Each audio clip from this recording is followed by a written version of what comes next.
Hey, look, there's a topic we can all agree on.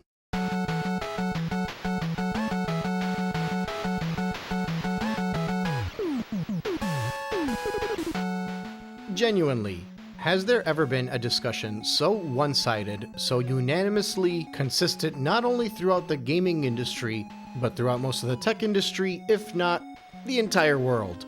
Scalpers are despised.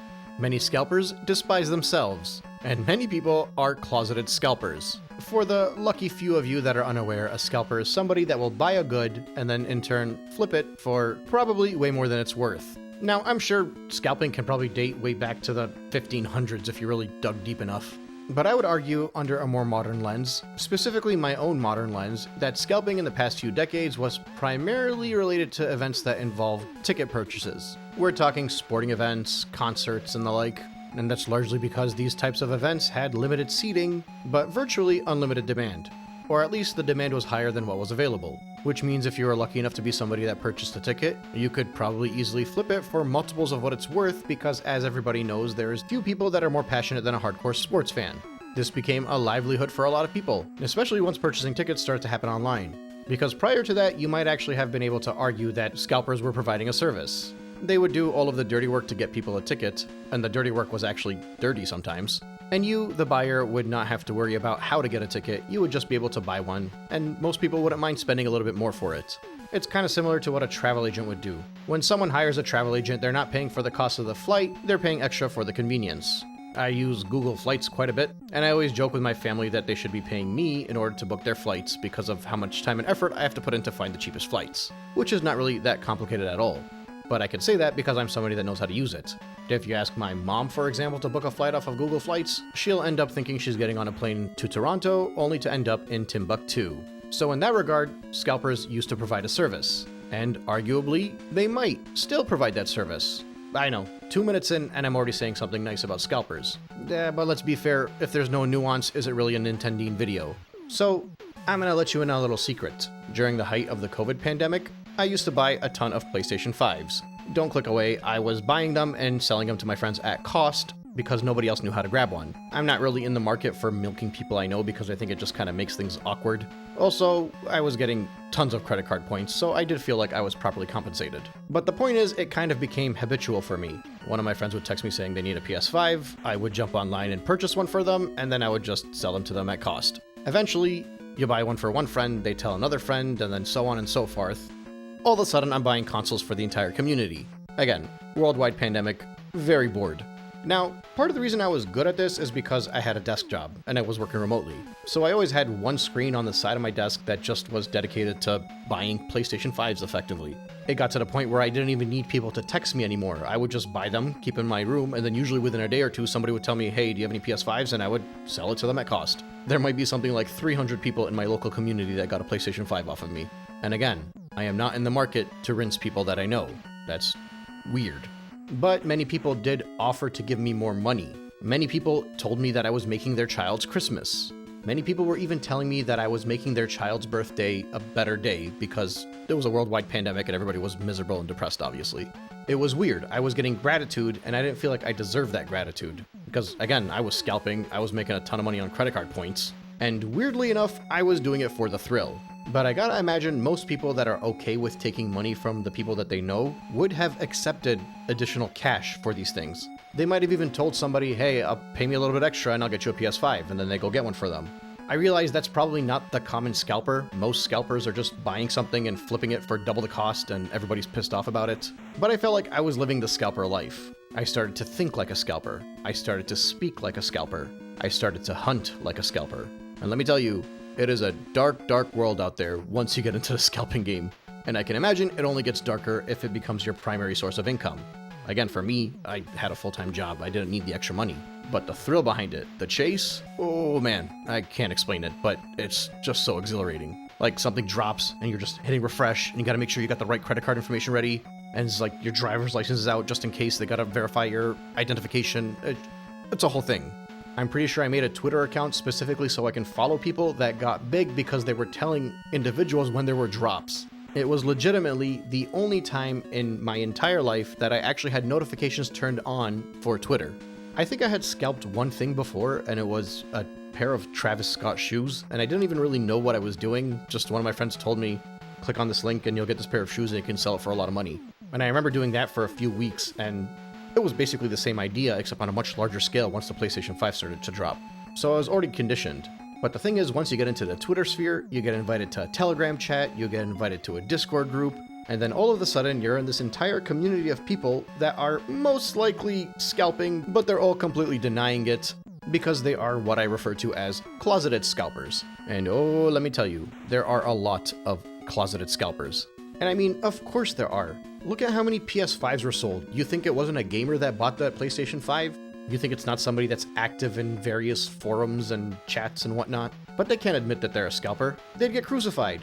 I mean, even me right now, I'm saying that all I did was make money off of the credit card points and I bought them for my friends. And I guarantee you, my comment section is going to be filled with people saying that I'm part of the problem. And I definitely am. I realize that now. I didn't realize back then because I didn't think about it in the greater picture. I just thought to myself, yeah, I'm getting a PS5 for that person, and I'm getting a PS5 for that person, and a Series X for this one. But looking at what it's done to the gaming industry, yeah, definitely would have not done that. But my point is that most scalpers out there are amongst us. They are our friends, family even. You might not even realize it. They might be scalping Pokemon cards. They might be scalping Funko Pops. We live in a world where everybody needs a side hustle after all. The economy's in the crapper. Nintendo wants to charge us $450 for a Switch 2. Sorry, I had to throw at least one line in there about the Switch 2. So if for a second I can think like a scalper, think like somebody that I know that actually scalps, I understand why they do it. They found a way to make money, and they feel like they shouldn't care about what a random stranger online will say about them. After all, throughout our entire life, we have corporations, business owners, salesmen, the government, and even random people online always trying to look for a different way to rip you off. But all of a sudden, a scalper finds a way to help pay all of their bills, and they are somehow considered the scum of the earth, the lowest of the low. Forget the retailers, it's not their fault. Forget the manufacturers, it's not their fault. It's the scalper that's the issue. And I understand why people would perceive it that way. The scalper is one of us. With their joggers and their hat turned backwards, they walk amongst us. Walmart, Target, Best Buy, those are all evil corporations. Of course they're going to try to rinse us. But the scalper? Nah, that's my boy, and he turned against me. It's wrong. Now, I actually don't know what the solution is to scalping. At this point, it's systemic, because probably the only solution is a better economy. But there's a deeper rooted issue with scalping, and it's that these companies are profiting off of it with none of the backlash. And this isn't just a Nintendo thing, this is anybody that is creating something, the scalpers are completely selling it out. At least back in the day, we used to see lineups outside of a store, so you'd know that something was popular because there was a lineup. It created some kind of discussion. Nowadays, you no longer get the visual feedback. All you find out is that a quarter will pass and Sony has sold more PS5s than they did PS4s, even though you might only know 2 or 3 people that actually got their hands on that PS5. They're inflating numbers. And it's not that these scalpers are not selling these consoles. They're getting them because people are paying for them. They're paying a lot for them. But what happens is when there would otherwise have maybe been a few healthy months of sales stretching over the first few months of a console's life, everything gets sold out immediately. You have 90 days worth of sales happening on day 1.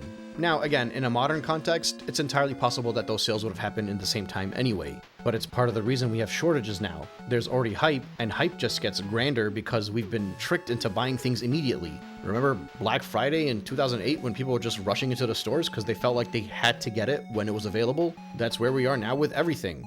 I took a trip down to Puerto Rico a few years after COVID. The only way to get into the rainforest was to go online and buy tickets 24 hours before, and they were very limited in the amount of tickets that they were selling because it was around spring of 2021. So the pandemic was still kind of lingering. Well, apparently, all those tickets drop at midnight and they all get bought out by tour guides in the area, which means if you were somebody that wanted to go see the rainforest, you would have to spend extra money and you would be forced to go through a tour guide in order to get there. Now, lucky for us, I knew what I was doing.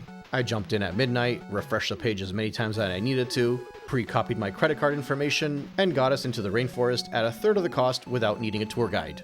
Because you didn't need a tour guide for that trip, to be honest. It was funny because even as we were entering the rainforest, the lady in the booth kind of looked at me with eyes widened like, oh hey, you made it without a tour guide. Good job. Because I swear the 6 cars previous to mine that made it to the booth got turned around and had to go back home. Or I guess to the resort. So yeah, scalping is everywhere. It's just a part of life now, I guess. Now, obviously, the underlying issue of scalping is how quickly it's raising the price of everything around us. And of course, inflation and the economy has a lot to do with that as well, but scalpers are a testing ground. Sony wants to know if they can get away with charging $700 for their Pro version of a console? Well, it turns out they can. And they know that because after the scalper bought in for $500, he was able to sell it for $1,000. Because if Sony knew that people were willing to pay $1,000 for a PlayStation 5, there is no way they would have released it for $500. And scalpers taught us that this was the value of these consoles. They taught us that even if we think it's too expensive, many people are okay with it. How many of you have looked at somebody that bought something for double the value and thought to yourself, I would never buy that. Who would buy that? Well, a lot of people did. And now the gaming companies know that. They can comfortably, almost without risk, increase the prices on their goods without having any concern that they'll lose profits. Somebody internally is able to make a calculation as to how much more they can charge without losing too much of the fan base in order that they remain profitable. They don't care about the quantity, not yet. Right now they care about the dollars, because the quantity will follow. If somebody is voting with their wallet and not buying something today, history has taught us that at some point in time, if they want to buy it, they will buy it, because it's just become the norm. That's how everything goes up in price. You may not like it, but you like video games, and video games are more expensive. The thing is, when these finance guys at these corporations used to make these calculations, they always had to include an X factor. How much is too much? In the case of the PS3, they went too far. They charged too much. Sony in turn had to gut their console to create one that was more cost-effective in order to sell more units at a lower price. They took a risk, and the risk didn't pay off. So when it came time to make the PlayStation 4, they had an idea. They know what was too much. They probably could have gotten away with a $500 console when the PS4 launched, but they weren't ready to take that risk yet after what happened in the previous generation. And likewise, when the PS5 came out, they could probably have gotten away with a $600 console. And somebody out there was calculating how much more money they would make even if they lost 10% of the fandom, etc., etc. But that X factor is always looming. What if it's too much? But the scalpers have taken that X factor away. They opened the eyes of these corporations. Endless amounts of money that can flow straight into their pockets. Because Sony knows now that there are people out there willing to pay double the price. And then all of a sudden, when the economy is not doing well, they don't have to risk losing customers because they increase prices on their products. Nintendo, Sony, even Microsoft, now they know what people are willing to pay. They can increase prices scot-free. When the Pro version of a console comes out, or an OLED version, or whatever upgraded console you want to think of, instead of setting that one at the standard price and bringing down the price of the original one, they can just keep the original one at the same price and charge more for the other one. And they can do that with peace of mind because scalpers have been the test dummy for them. They don't need to go through the same song and dance as they did with the PlayStation 3. They don't need to lose a crap ton of money because they experimented and went too far. Now they still have to experiment a little bit because at some point you will be probably charging too much and price a lot of people out.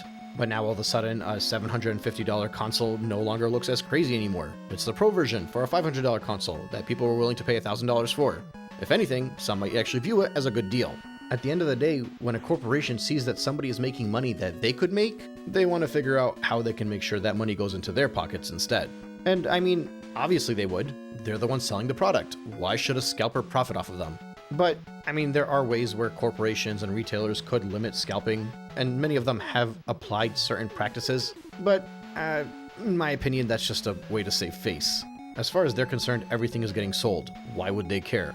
So they'll do just enough so that the fans can look at them and be like, yeah, they're limiting it to one per email or something or other. But there's also a balance, right? They gotta make sure these consoles actually end up in a lot of people's hands, but they also have to make sure people have extra spending money in order to buy more games from them. So there's a benefit now. Now that they know what people are willing to pay, they're able to charge more, but they also don't want scalpers to take the money that could otherwise go to games and accessories and the like.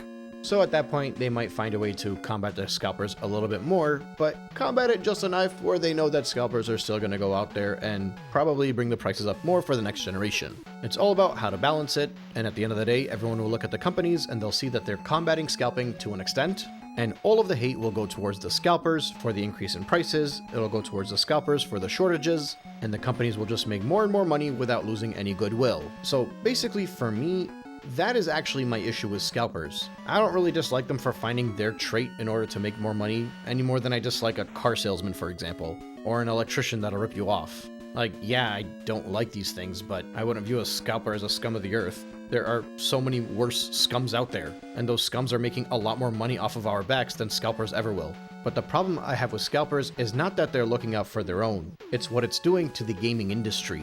It's opening the eyes of these companies to riches that they thought were unachievable, and it's removing all of the risk of them increasing the prices. They were always trying to figure out how far they can push without facing any pushback, but scalpers have made that line of tug-of-war much higher than it should be. Sony, Nintendo, any of these companies, they don't need a reason to increase the price. They thrive on greed. They thrive on the line going upwards. That's just how they operate. You give them an inch, they take a mile. They are the bad guys here. And you could take it a step further and say the government is the bad guy here too. The economy, capitalism, the world. These are all true factors, and I'm not trying to downplay them. But it's entirely possible that these companies are actually greedy in addition to the economy being bad. In addition to inflation existing, in addition to Trump ruining our lives because of these tariffs, it's also possible that while that is true, Sony and Nintendo and whoever else is increasing the prices off of these things is also a bad guy. And likewise, while you may view a scalper as a bad person, it's entirely possible that there is a greater bad person, and his name is Doug Bowser.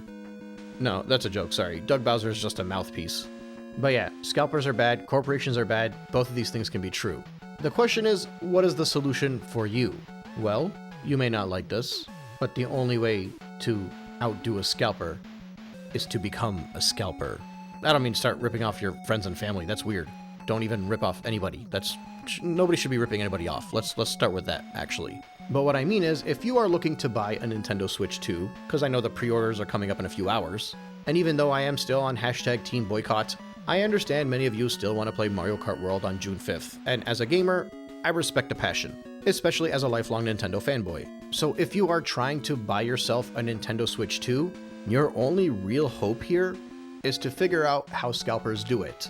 Because many of you are going to be very disappointed after this first wave is gone, many even second or third wave. You'll take your chances on these lotteries and you will not win. So if you want this thing, you actually have to do some research. You need to figure out which Twitter users are sharing information about when drops occur. And even more so, you gotta find out which YouTubers are doing live streams on these things. Because that's a real thing.